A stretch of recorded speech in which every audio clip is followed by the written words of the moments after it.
Hello guys, आज हम आपको सिंपल रैंकाइन साइकिल का न्यूमेरिकल कराएंगे।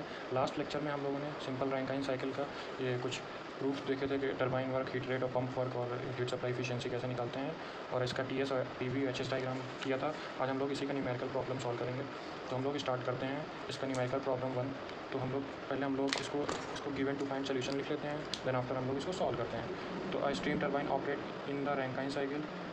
जो स्टीम टरबाइन है वो रैंकाइन साइकिल पे वर्क कर रही है, ऑपरेट हो रही है।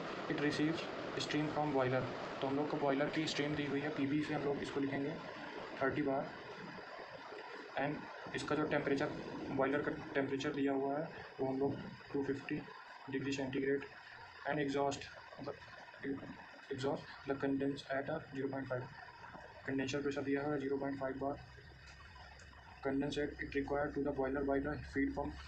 तो जो कंडेंस होकर स्ट्रीम आ रही है उसको हम लोग फीड पंप से पंप कर रहे हैं। कैलकुलेट पर केजी ऑफ स्ट्रीम फ्लो, मतलब पर केजी कितनी स्ट्रीम फ्लो हो रही है, और उसमें दिया हुआ है heat supply in a boiler to the stream, ये भी निकालना है। ड्राइनेज फ्रैक्शन निकालना है, stream enter the condenser, work done निकालना है, स्ट्रीम रेट पर केजी निकालना है, एफिशिएंसी निकालना है, हीट रेट निकालना है, मास फ्लो रेट निकालना है। तो हम लोग इसका सॉल्व करते हैं। पहले हम लोग इसको पीवी और उसका हम लोग के पास स्ट्रीम टेबल होना चाहिए, तो कुछ कैलकुलेशंस लिख लेते हैं स्ट्रीम टेबल से। 30 बार एंड 250 डिग्री सेंटीग्रेड पे हम लोग स्ट्रीम टेबल ओपन कर लेते हैं। तो हम लोग पहले सैचुरेटेड खोलते हैं, सैचुरेटेड वाटर एंड स्ट्रीम पे। तो हम लोग देखेंगे 30 बार पे। 30 बार पे हम लोग का 250 डिग्री सेंटीग्रेड दिया है, पर यहाँ पे 233 डिग्री, मतलब ये सुपर हीट स्ट्रीम होगी यहाँ पे जो इंटर हो रही होगी। तो हम लोग देख लेते हैं इसका। हाँ, तो यहाँ पे हम लोग देखेंगे 30 बार पे एंड 250 डिग्री सेंटीग्रेड पे कितना वो एच आ रहा है 2854। ये क्या है? ये H3 है। हम लोग इसको आपके फिगर के उससे समझा दे रहे हैं। ये 1 to 2 प्रोसेस आइसेंट्रोपिक कंप्रेशन था, देन आफ्टर हीट एडिशन था 2 to 3 प्रोसेस। इसमें हम लोग एच एस डायग्राम में देखते हैं ना, एच एस डायग्राम अब यहाँ पे इंथैल्पी और एंट्रोपी निकालनी रहेगी। तो 1 to 2 प्रोसेस आइसेंट्रोपिक कंप्रेशन रहेगा, 2 to 3 प्रोसेस रहेगा ये कांस्टेंट प्रेशर हीट एडिशन रहेगा। देन आफ्टर यहाँ से जब मतलब आइसेंट्रोपिक एक्सपेंशन हो गया, then after heat rejection at a constant pressure पे, मतलब हीट रिजेक्ट हो गया। तो हम लोग को ये प्रेशर दिया हुआ है, ये प्रेशर लाइन जो है 30 बार की दी हुई है, और ये जो प्रेशर लाइन 0.5 बार की दी हुई है। तो हम लोग को ये 250 डिग्री सेंटीग्रेड यहाँ पे H3 की वैल्यू दी हुई थी, मतलब T3 की वैल्यू दी हुई थी, और ये बॉयलर का प्रेशर लाइन दी हुई थी। तो ये T3 था, और इस H3 कितना है 2854 kilo joule per kg. Then after उसके बाद फिर हम लोग इसके दूसरे उससे निकाल लेंगे। देन आफ्टर हम लोग H1 की वैल्यू निकाल लेते हैं 0.5 बार पे। तो हम लोग 0.5 बार पे हम लोग देख लेते हैं बार पे कितनी वैल्यू आ रही है। तो ये हो गया सैचुरेटेड वाटर। ये हम लोग की 0.5 बार पे हम लोग की वैल्यू आ रही है 340.6 किलो जूल पर केजी।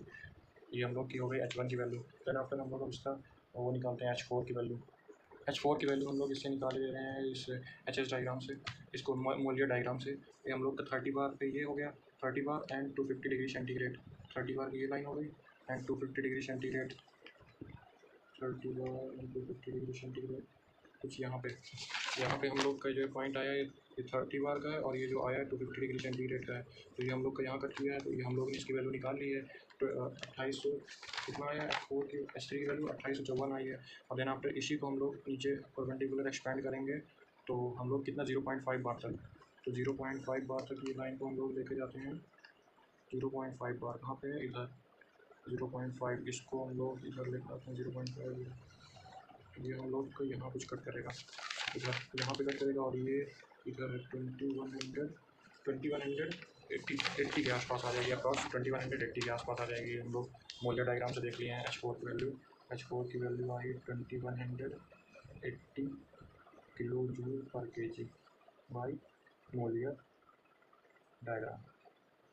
अब हम लोग इसकी H2 की वैल्यू निकाले रहे हैं, क्योंकि हम लोग का ये HS डायग्राम कैसे होता था, HS ये प्रेशर की लाइन हो गई, और ये यहाँ पे हम लोग एक्सपेंशन भी ऐसे होता था, इसका 1 2, और ये प्रेशर ये यहाँ पे 3 4।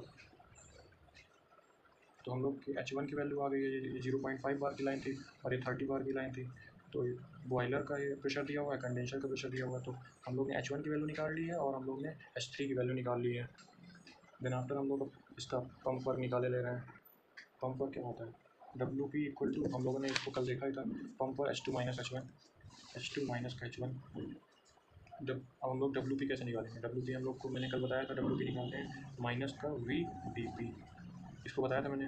वी क्या है इसका, जो ये वी एफ है, वी हम लोग वी एफ देख लेते हैं 0.5 बार पे, वी एफ की वैल्यू 0.5 बार पे वी एफ की वैल्यू है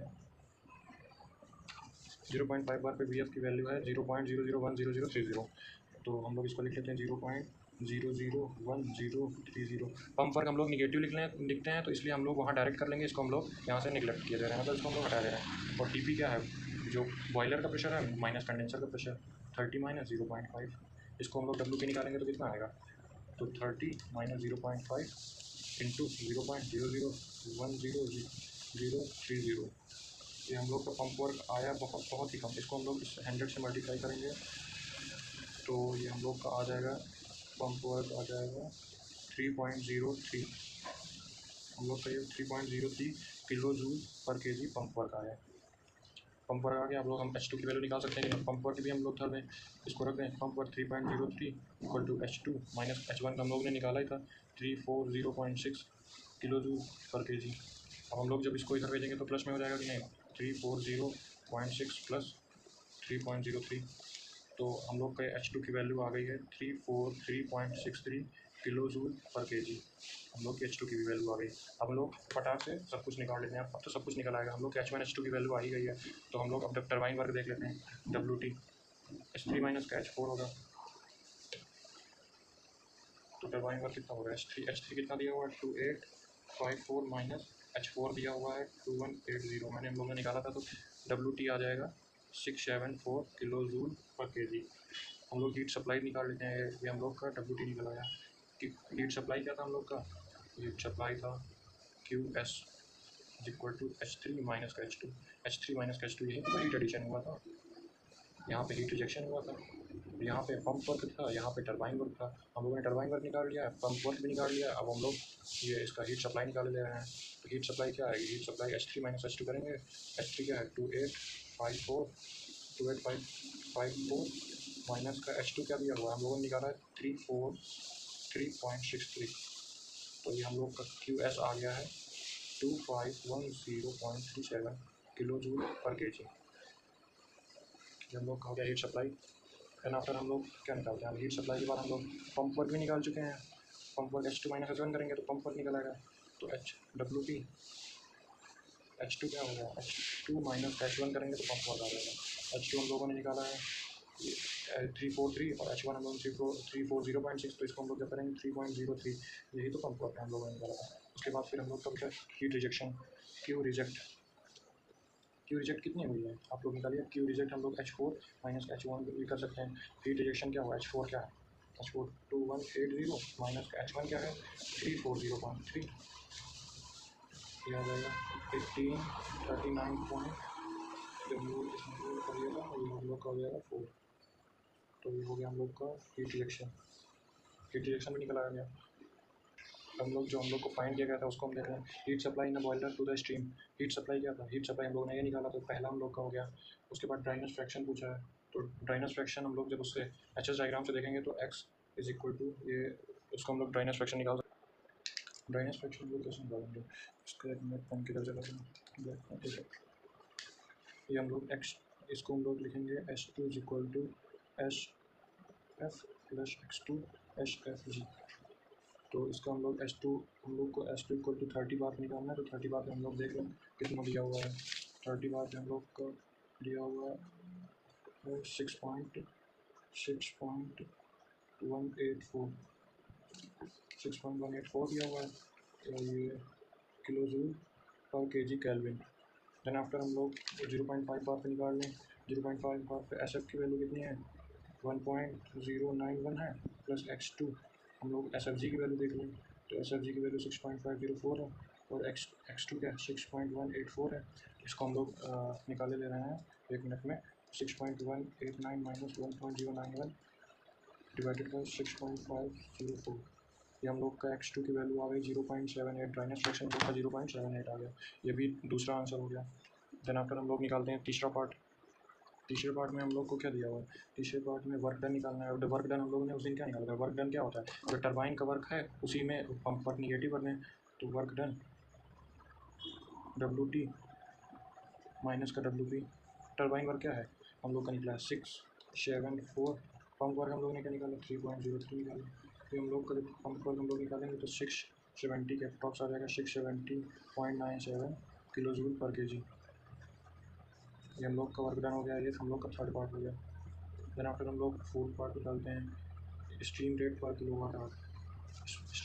हम लोग को स्ट्रीम स्पेसिफिक हीट कंजप्शन पूछ रहा है कितना है। स्पेसिफिक हीट कंजप्शन क्या होता है 3600 अपॉन हीट सप्लाई। जो 3600 है अपॉन हीट सप्लाई कितनी हुई है हम लोग को साइकिल में, हीट सप्लाई हुई है 2510.37। तो हम लोग 3600 डिवाइड 2510.37 कर लेंगे तो हम लोग का हो जाएगा जो हीट कंजप्शन हुई है हम लोग की वो आ जाएगी। सॉरी गाइस थोड़ा मिस्टेक हो गई थी। Heat specific heat consumption 3600 upon W net होता है किलो वाट पर आवर के लिए। तो हम लोग इसको डब्ल्यू नेट हम लोग का डब्ल्यू नेट कितना आया है, डब्ल्यू नेट हम लोग का यहाँ पे आया 670.97। ये हम लोग का आया है डब्ल्यू नेट। तो उसको हम लोग करेंगे तो ये जब कैल्शियम में सॉल्व करेंगे तो ये आ जाएगा 5.38 kg पर किलो वाट आवर। इसकी यूनिट हो गई है। ये हम लोग का हो गया फोर्थ पार्ट। अब हम लोग इसकी इफिशियंसी निकाल लेते हैं। इफिशियंसी क्या होती है W net upon heat supply. W net cycle में क्या सप्लाई हुई है 669। डब्ल्यू नेट तो हम लोग का यही आया है 670 है 670.97 अपॉन हीट सप्लाई कितनी हुई है, हीट सप्लाई हुई है 2510.37 इंटू 100 करेंगे तो इफिशियंसी आ जाएगा। इफिशियंसी तो हम लोग का जो ये आएगा 26.73% इसकी इफिशियंसी आ जाएगी साइकिल की। ये हम लोग का फिफ्थ पार्ट हो गया। देन आफ्टर ये हीट रेट पूछ रहा है। हीट रेट होता है 1 बाई इफिशियंसी होता है। इफिशियंसी 1 डिवाइड बाई 0.267 करोगे तो ये हम लोग का आ जाएगा 3.759। ये हम लोग का हीट रेट आ गया। ये हम लोग का हो गया कौन सा पार्ट, 6 पार्ट हो गया। हम लोग को मास फ्लो रेट पूछ रहा है। मास फ्लो रेट हम लोग का पावर इज इक्वल टू क्या होता है, power is equal to W net into mass flow rate होता है। मास फ्लो रेट जब हम लोग पावर क्या दी हुई है डब्ल्यू नेट क्या होता है के जी पर किलो जूल पर के जी होता है इंटू मास फ्लो रेट क्या होता है के जी पर सेकेंड होता है। के जी पर सेकेंड, के जी से के जी हट गया, joule kilo joule per second आ जाएगा। हम लोग का डब्ल्यू नेट क्या होगा, हम लोग का डब्ल्यू नेट जो आया था 670। तो यही हम लोग का हो जाएगा 670.97 के जी पर सेकेंड और किलो वाट। ये हम लोग का पावर हो गया। ये हम लोग का पूरा न्यूमेरिकल सॉल्व हो गया रैंकाइन साइकिल का। Thank you guys for seeing this video.